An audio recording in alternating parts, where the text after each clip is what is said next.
Hi all, it's Fionna Gossling from Roy LePage, and I wanted to give you a really quick update as to what's been happening in the Burlington real estate market in January 2022. Clear across the country, it is the same story. There is a lack of inventory and it is putting upward pressure on prices. So if you're thinking about selling and you know where you're going, now is an exceptional time to sell. Prices have never been higher. It's never been easier to sell a house. And with proper guidance and proper strategy, people are really getting top dollar for their house. Speaking of strategy, if you are thinking about buying a home as a buyer right now in this market, it is exceedingly competitive. So patience is very important, but also having a really good strategy is important there as well. So I recently sold something and I think the strategy that we used or employed to get it was what ultimately led to my client's success in that.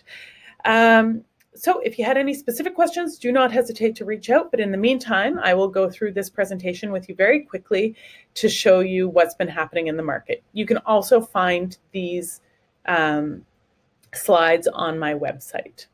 So this will become more interesting as the year goes on and it fills out, so we can start to have a bigger picture as to what's happening with inventory. What I can tell you is 153 units sold is very low. So pre-pandemic, we might have seen numbers in the 500-600 range and even more in some months, and we're just not seeing that. January is always a slow market for real estate though. So fingers crossed things change for us. This is really interesting. So we're looking at year over year here. Comparing January 2022 to January 2021, there has been a decrease by 17% in units sold. So just fewer properties transacting, fewer things coming to the market. Active listings are at the end of the month, how many properties are left still on the market, available to buy, and there are only 71. So if you took all of the properties left on the market and you look at the rate of sale, it would take about half a month, 0.5 of a month to sell out everything on the market.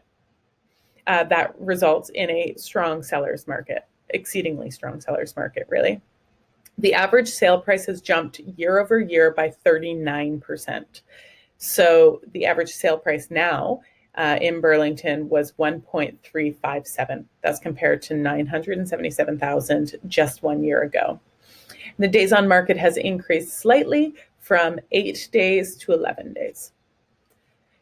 This is really important to look at because, of course, averages don't really mean anything if you're comparing a one-bedroom condo to a house on the lake. That's all going to factor into that average sale price. So it's more important to look at the type of property you're trying to buy. A detached home has risen on average. The average sale price of a detached home in January 22 in Burlington was 1.827. A townhouse has jumped to 1.233. And a condo is up to 997,000. If you had any specific questions about any of this, don't hesitate to reach out and ask. I'm happy to go through and do a more detailed analysis of anything that people need, but this is just kind of general numbers, I think, kind of give you a sense of what's happening. I hope you're doing well. I will update you again with your Burlington specific numbers next month. And in the meantime, everything can be found on my website, and I'll talk to you soon.